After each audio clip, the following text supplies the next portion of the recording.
He didn't just show up outside the restaurant, he sent a photo from inside the kitchen. Rowan's stomach dropped as the message loaded. You think you're safe because of him? Then the back door handle clicked. Slow, deliberate, like someone had the key. If you've ever loved someone the world didn't understand, like, subscribe, and stay, you're gonna feel this one. Comment love wins if you're staying, because this couple is about to be tested. Rowan Hart kept her smile in place the way you held a scarf over your mouth in bad weather. Tight enough to get through the cold, loose enough to breathe. The hostess led her past tables that glowed with candlelight and clinking glasses, past couples leaning toward each other like they had nothing to lose. Rowan's heels made soft, apologetic taps on the floor. She'd chosen them anyway, black ankle boots with a thin heel, because there were days you needed to look like you belonged somewhere, even if your bank account said otherwise. Right here, the hostess said, pulling out a chair by the window. Rowan slid into it and smoothed her dress down over her thighs. The fabric was a little too fitted, hugging her hips and waist the way men's eyes did when they decided she was an invitation instead of a person. Her body had always been loud in rooms like this. Soft hourglass curves, full bust, thick thighs, wide hips, a softness at her stomach that she'd learned to hide behind humor or sharpness depending on who was watching. Tonight she didn't have the energy for either. She set her cracked screen phone face down beside her napkin and reached for the menu like it could protect her. 2 weeks ago, she still bought the salmon without looking at the price. 2 weeks ago, she still believed "I just need a little time" was a true sentence. Now she was calculating rent, gas, groceries, and the one payment she couldn't miss because the late fees multiplied like cockroaches. Her thumb pressed into her palm under the table, grounding, counting, in for 4, hold, out slow. Across the room behind the pass, Chef Idris Blackwood moved like the kitchen belonged to him the way the ocean belonged to the tide. Steady, inevitable. He was tall, deep brown skin catching the warm light when he leaned toward the line, close-cropped hair, neat beard, sleeves rolled to his forearms. His voice didn't travel far, but people listened anyway. He pointed once, nodded once, and a plate glided out like it was obeying. Rowan tried not to look. She failed. It wasn't attraction, she told herself, not that. It was the calm, the competence, the way his shoulders didn't tense like he was bracing for impact. Her server arrived, young, bright-eyed, too kind. "Hi, welcome. Can I start you with something to drink? Wine? Cocktail? Water's fine," Rowan said quickly. "Just water." The server's smile didn't flicker, but Rowan still felt it. The tiny shift people made when they realized you weren't spending like them. "Sparkling or still?" "Still," Rowan said, and then, because pride was a stupid little animal that bit even when you fed it, she added, "and maybe a lemon." "Of course." Rowan's gaze returned to the menu. Appetizers, prices that made her throat close. Mains, numbers that told her gently, "You don't belong here." She flipped to the bottom like she already knew where she was going. Soup of the day. Side salad. The cheapest entree, herb pasta with roasted vegetables. She stared at it until her eyes blurred. Her stomach tightened with hunger and shame. A ridiculous combination, like wearing something beautiful while your shoes were falling apart. She'd promised herself she would not cry in public again. Not after the last time, when the grocery clerk had watched her put back half her basket like it was entertainment. Rowan lifted her phone, screen flashing spiderweb cracks. No new notifications. The quiet did not comfort her. Silence was what came before a storm. The server returned with water and lemon. "Are you ready to order?" Rowan felt her cheeks warm. She could have lied. She could have ordered something more expensive and figured out later how to stretch the week. But she'd learned what came after pretending. Pretending always cost you twice. "I'll take the herb pasta," she said, "and that's all." The server nodded, pen poised. "Would you like to add chicken or shrimp?" Rowan's laugh came out brittle. "No, just as it comes." "Absolutely." Rowan watched the server walk away, then exhaled slowly like releasing something heavy. Just enough, she thought. Just enough to sit here. Just enough to not look desperate. Just enough to convince herself she hadn't fallen as far as it felt. She didn't notice Chef Idris watching until she felt it, like heat on the back of her neck. His gaze wasn't the kind that stripped you down. It didn't crawl. It didn't demand. It landed, steady, and held for a second longer than coincidence. Rowan's instinct was to look away. Instead, she lifted her chin, defiance and dignity braided tight. He glanced down at her table, water, lemon, no wine, and then at the order ticket in the server's hand when it slid onto the rail.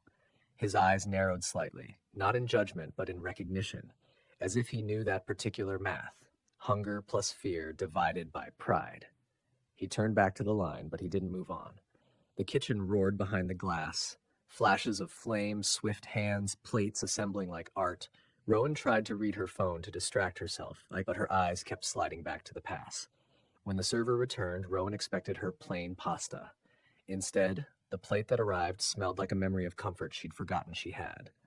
A wide bowl, white porcelain, held a creamy saffron risotto crowned with seared scallops, a delicate tangle of microgreens, and a drizzle of something dark and glossy that made her mouth water instantly. Steam rose in slow, fragrant curls.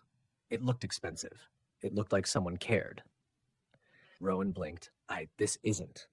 The server set it down gently. Compliments of the kitchen. Rowan's stomach dropped. Compliments meant pity.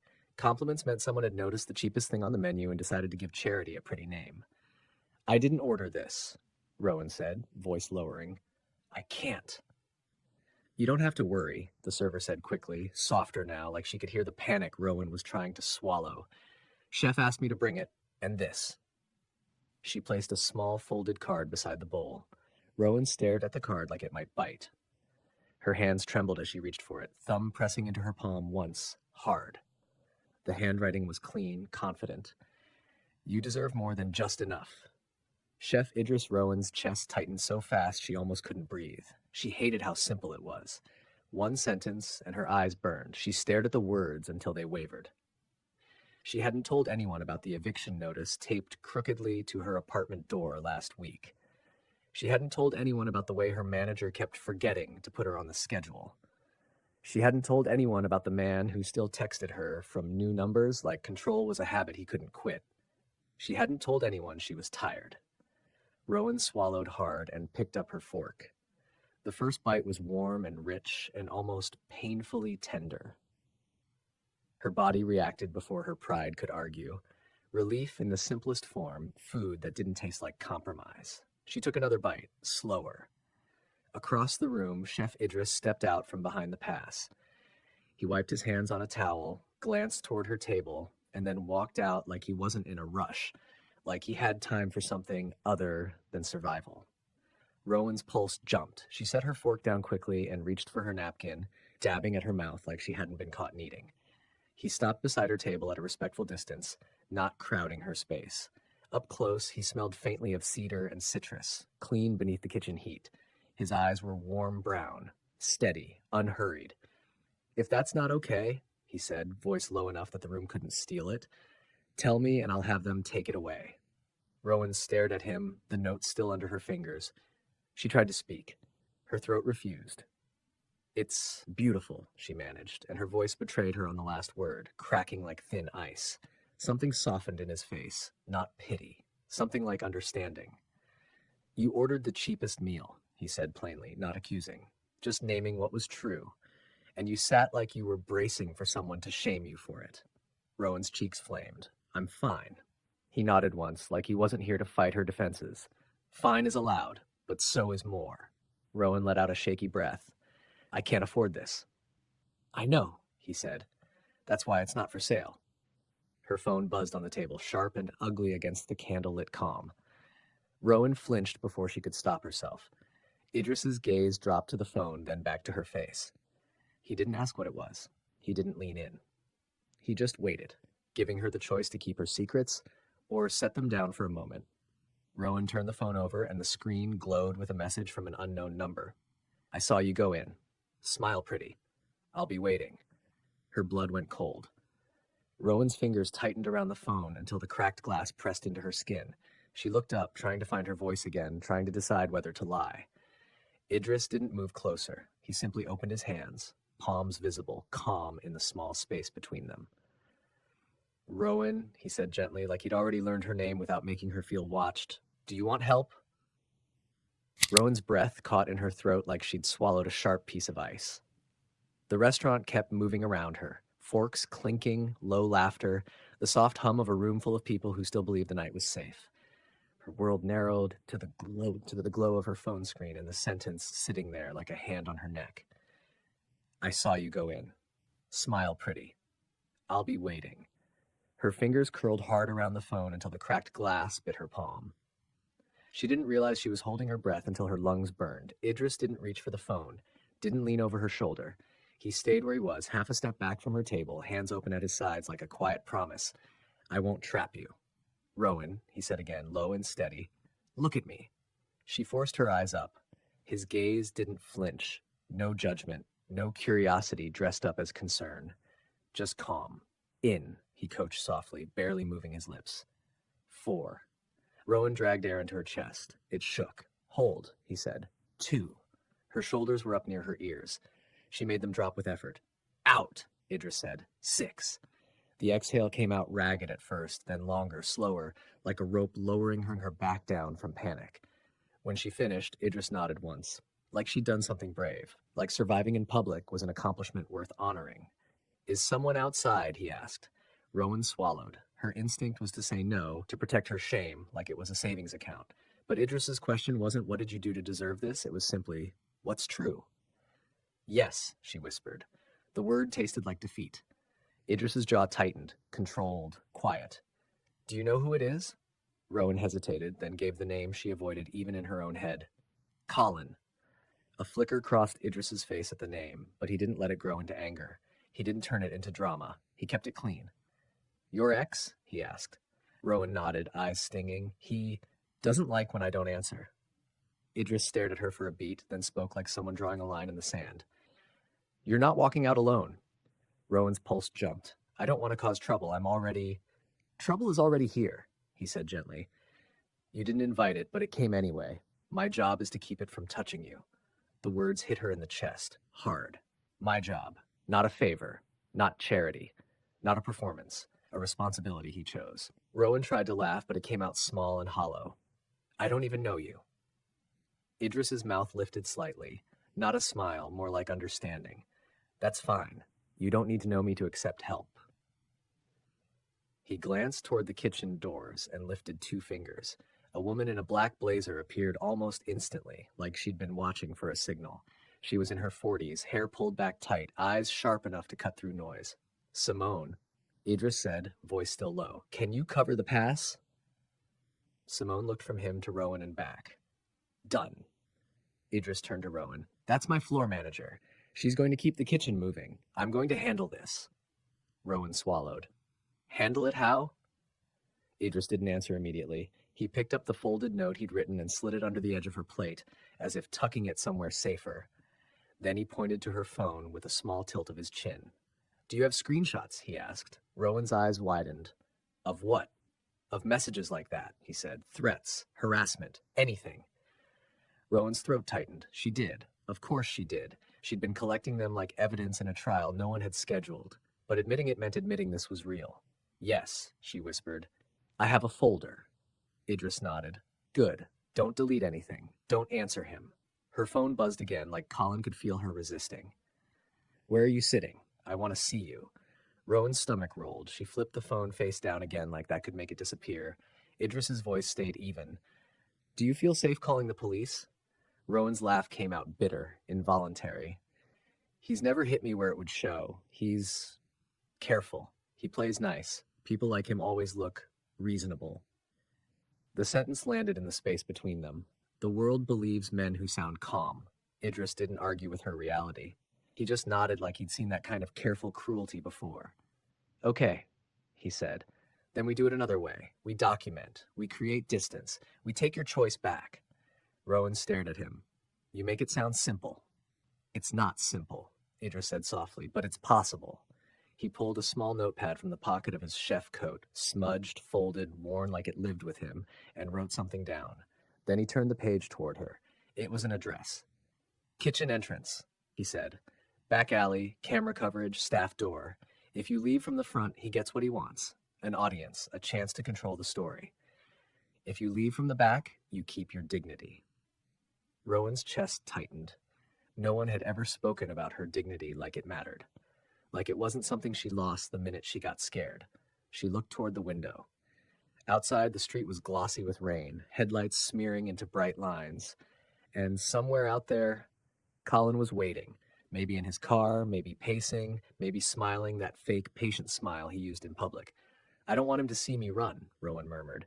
Idris leaned down slightly, not close enough to invade, just close enough to be heard. Then don't run, he said. Walk. Head up, slow breath, and you won't be alone. Rowan's eyes stung. She blinked hard.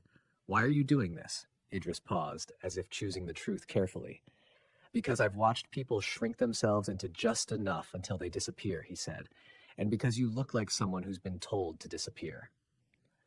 The words cracked something open in her chest. Rowan's phone buzzed again. I'm coming in. Don't make me ask twice. Rowan's stomach dropped. He's coming inside. Idris straightened instantly. The calm didn't leave his face, but the air around him changed, like a door locking into place. Stay here, he said. Do not move. I'll handle the front. Rowan reached out without thinking and caught the edge of his sleeve, fingers trembling. The contact was brief but desperate, like grabbing a railing before you fell. Idris looked down at her hand, then back up to her face. His voice softened again, grounded. May I? He asked.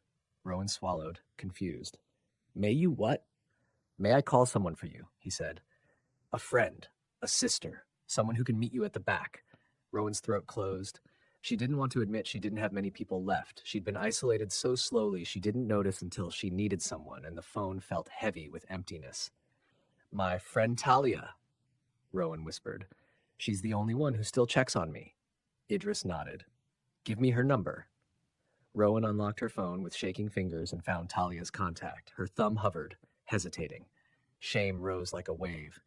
Idris watched her, patient.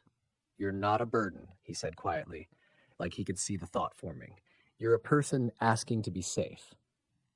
Rowan's eyes burned. She handed him the phone. Idris stepped away to make the call, turning slightly so Rowan wasn't exposed to the room while he spoke. She watched him from her seat, heart pounding, fingers wrapped around her napkin like it was something solid.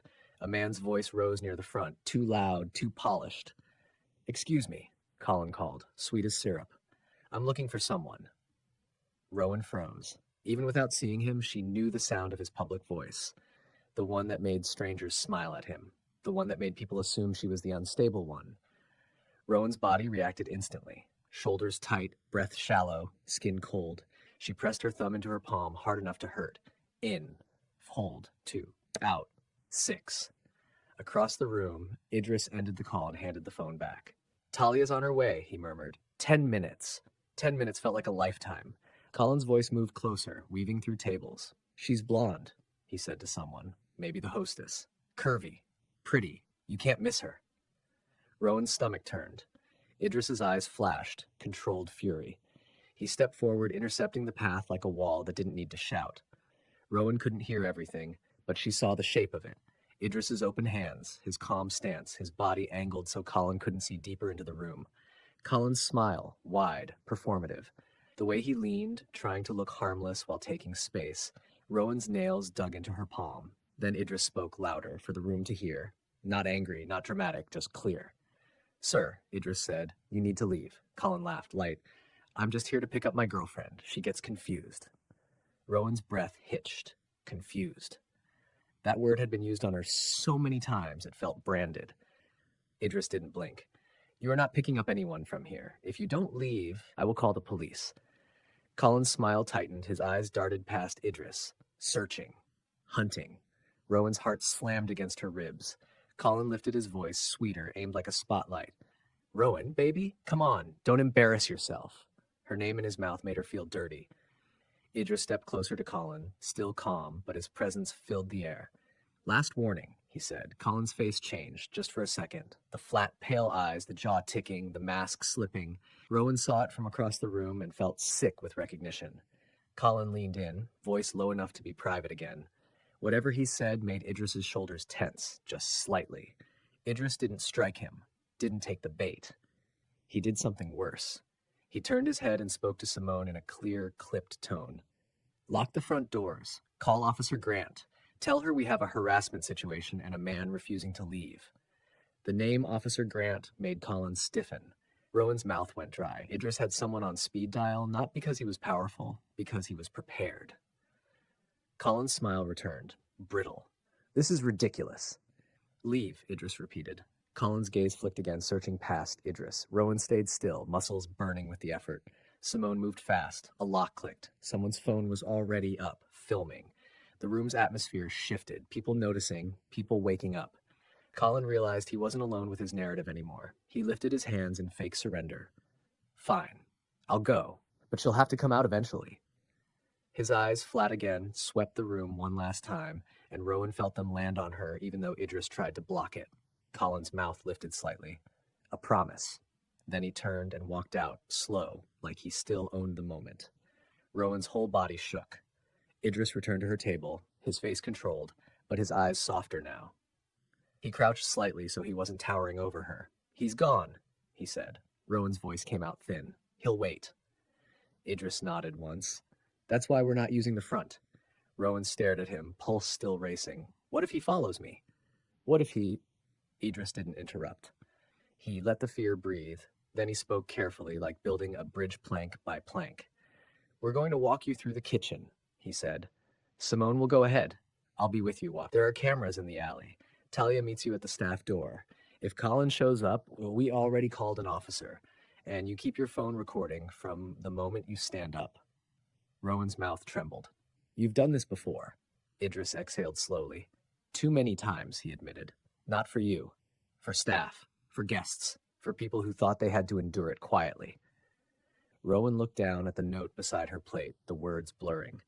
You deserve more than just enough. She didn't know how to be someone who deserved things. She only knew how to survive. But Idris was standing there like survival didn't have to be solitary. Rowan slid her phone into her hand and opened her screenshots folder. Dozens of messages. Dozens of little cuts. She looked up. Okay, she whispered. Idris nodded. Okay, he repeated. We do this together. Rowan stood, knees slightly shaky, and gathered her purse. She glanced once at the risotto, half-eaten, still steaming, and felt something strange tighten in her chest. Not hunger. Hope, maybe. Or the terrifying first step of it. Idris extended his hand, palm up, not grabbing, not pulling. Rowan stared at it for a beat, then placed her hand in his. His grip was warm and steady, and for the first time in a long time, Rowan didn't feel like she was bracing for impact. She felt like she was walking towards safety. The kitchen swallowed Rowan in a rush of heat and motion. 1 second she was in candlelight and clinking glasses, the next she was stepping through a swinging door into stainless steel, steam, sharp knives, and the fast choreography of people who moved like they trusted each other. The noise was louder back here, but somehow it felt safer, like the chaos had rules.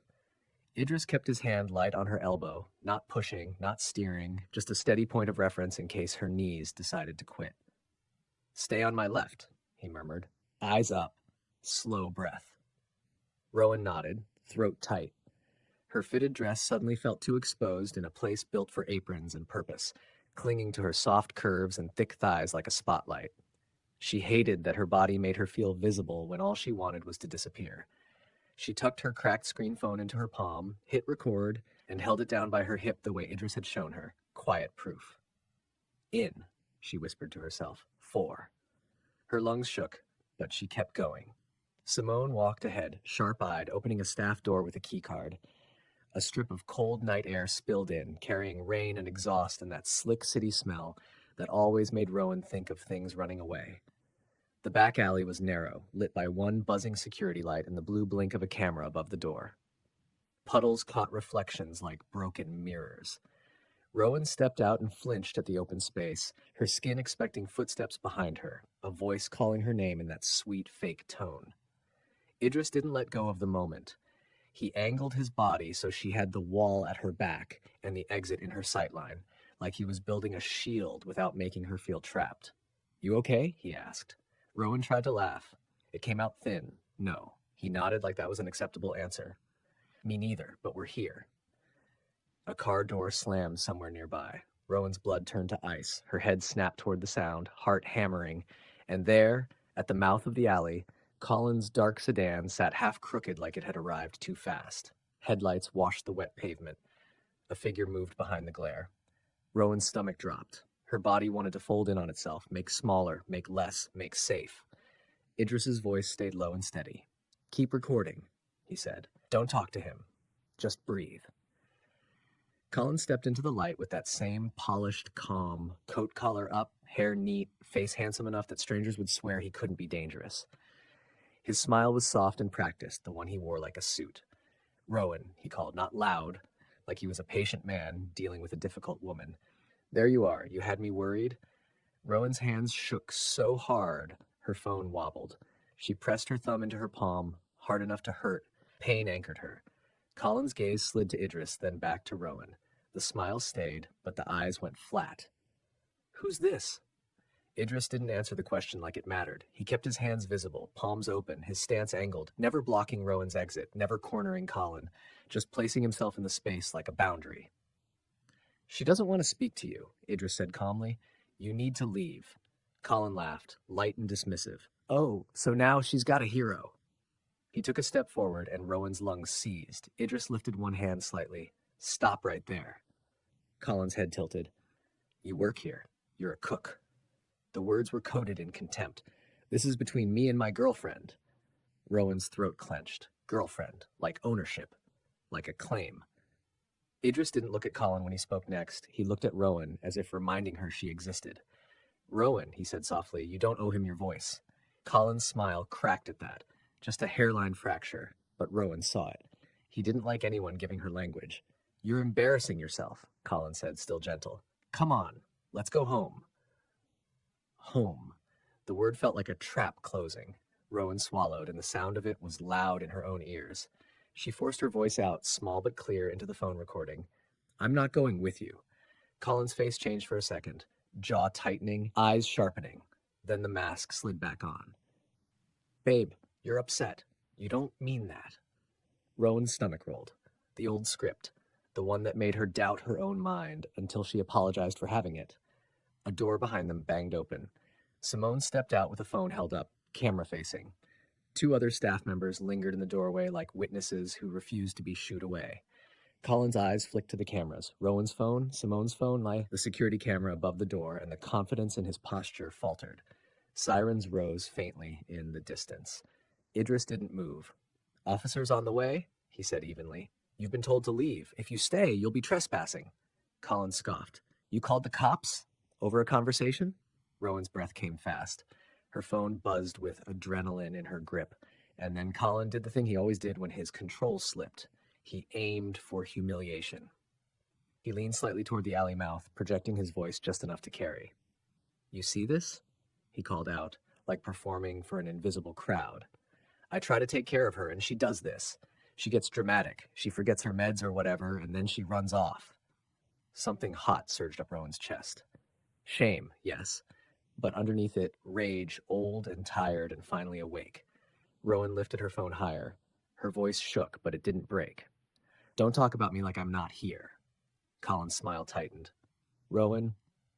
"No," she said louder. Her curvy body, her soft belly, her trembling hands, none of it made her weak. She stood with her head up anyway, rain misting the air around her like a curtain. "You don't get to rewrite what you did." Colin's eyes flashed. "What did I do?" Rowan's throat burned. She could feel the old fear trying to drag her back under, the part of her that wanted to apologize just to stop the pressure. But Idris's calm was a steady metronome beside her. Rowan opened her screenshots folder with her thumb and turned the screen outward, toward Simone's camera, toward Idris, toward the world. "You threatened me," she said. "You followed me. You sent messages from numbers I don't recognize.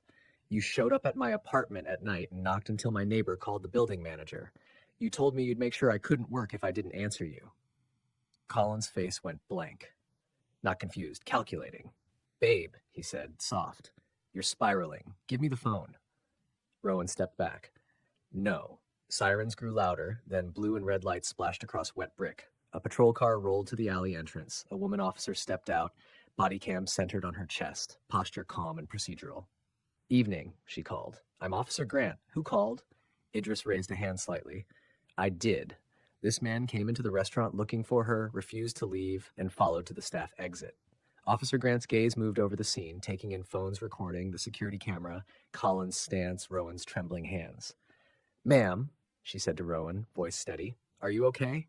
Rowan's mouth trembled. The truth sat there like a weight.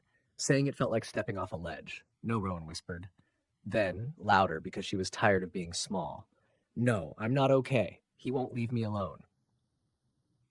Officer Grant nodded once, like she believed her without needing a bruise as proof. "Thank you for telling me. Do you want to make a report tonight?" Colin lifted his hands with a practiced laugh. "Officer, come on. This is a misunderstanding. She's emotional." Officer Grant turned her head slightly, not taking her eyes off him. "Sir," she said, firm but not loud, "stop talking." The alley went very still. Colin blinked, surprised the world didn't automatically take his side. Officer Grant addressed Rowan again. "Do you have any messages or evidence?" Rowan's hands shook as she held up her phone. "Yes, screenshots, and I was recording." "Okay," Officer Grant said. "Keep recording if you want. I'm going to ask him to step away while I talk to you." Colin's jaw ticked. "This is insane." Officer Grant's voice didn't change. "Sir, step to the curb." Colin hesitated, eyes sliding to Idris, then to the cameras, then back to Rowan. He realized, in real time, that the story he usually sold, "She's unstable, I'm patient," was dying under too much light. He stepped back, slow and bitter, like he was leaving a stage he hated. Rowan's knees nearly buckled with relief, so sharp it hurt. She breathed out, long and shaking, and for the first time all night the air reached the bottom of her lungs. Officer Grant took Rowan's statement with steady questions. Dates, times, numbers, locations. Simone offered the restaurant's security footage. Idris gave the officer the timeline without embellishment. Everything became facts. Evidence. Weight. Talia arrived breathless at the staff door, rain in her hair, eyes wide with fear that turned to fury the second she saw Rowan. "Oh my God," Talia whispered, rushing to her. She stopped herself just short of grabbing, hands hovering like she remembered Rowan flinch sometimes. "Can I?" Rowan nodded, and Talia wrapped her in a careful hug. Rowan broke, not in a loud, messy way. In a quiet collapse against someone's shoulder, tears sliding down her cheeks as if her body had been holding them back for years. Her lipstick smeared, her breathing stuttered. She hated it and needed it at the same time. Talia murmured, I've got you, like a prayer. Idris stood a respectful distance away, eyes on the alley entrance, not watching Rowan like a spectacle, just staying present, staying steady. When the report was filed and Colin was warned, formally, on record, Officer Grant handed Rowan a card and a list of next steps. Restraining order process, advocacy resources, how to document, how to vary routes, how to notify her building, choices, options, a map out of the maze. Rowan clutched the card like it was a lifeline. The patrol car pulled away. The alley lights stopped flashing. The night returned to rain and quiet. Rowan wiped her face with the back of her hand and laughed weakly. I look terrible. Talia scoffed, fierce. You look alive. Rowan swallowed, voice raw. I didn't think anyone would believe me. Idris's voice was gentle behind her. I believed you the second you flinched at your phone. Rowan turned toward him. The world felt softer and more terrifying at once, like her defenses had been peeled back and the air touched skin that hadn't seen light. Thank you, she managed. The words were small for what he'd done. Idris shook his head once. You did the hardest part, he said. You said no, out loud. Rowan stared at him, rain clinging to her lashes. I didn't feel brave. Brave isn't a feeling, Idris said quietly. It's what you do while you're scared. Rowan's chest tightened. She thought of the note on the table inside, the sentence she'd read until it hurt. You deserve more than just enough. She had lived her whole life like just enough was all she was allowed. Rowan took a slow breath. In for 4. Hold. Out for 6. Then she lifted her chin and said, voice still trembling but true, I want more than survival. Idris's eyes softened and his hand stayed open, always open, like he was offering, not demanding. Then we start with safety, he said, and tomorrow we start with choices. Talia squeezed Rowan's hand. You're coming home with me tonight, she said. No argument, no guilt. My couch, my extra blankets, my lock that actually works. Rowan nodded, throat thick. Okay. As they started toward Talia's car, Rowan paused and looked back at the staff door, at Idris standing under the security light, at Simone in the doorway with her keys and her sharp, protective gaze. Rowan's voice came out quiet. Idris? He met her eyes. Yeah? Rowan held her phone a little tighter and let the truth land, simple and terrifying. I'm going to keep the note. Idris's mouth lifted slightly. Good, he said. Read it when the old voice tells you you should settle for crumbs. Rowan blinked hard, then nodded once. She got into Talia's car, rain tapping the windshield like soft applause, and for the first time in a long time, she didn't feel like the night was closing in. She felt like it was opening.